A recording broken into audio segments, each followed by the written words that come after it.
लाहौर से मुश्ताक शाकिर की रिपोर्ट के मुताबिक लाहौर इन्वेस्टिगेशन पुलिस के रवान साल समाज दुश्मन नासिर के खिलाफ कार्रवाइयाँ। SSP इन्वेस्टी लाहौर मोहम्मद नवीद की हिदायत पर जाम पेशा नासिर के गिर्द घेरा मजीद तंग। रवान साल डकैती और रॉबरी के 7628 मुकदमात के मुलजमान गिरफ्तार कर लिए गए।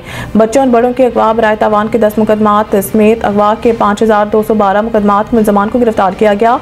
खवातीन के रेप और बच्चों से बदफेली से 986 मुकदमात के मुलजमान को मुंतकी अंजाम तक पहुँचाया गया।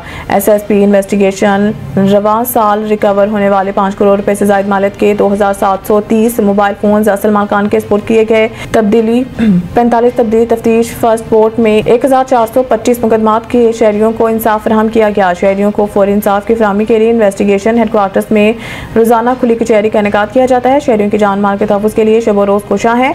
अवामुल नास के मसाइल के हल के लिए मेरे दफ्तर के दरवाजे हर वक्त खुले हैं। SSP मोहम्मद नवीद मजबूत चलान मरतब करके जाम पेशा नासिर को कैफे किरदार तक पहुँचाया जा रहा है।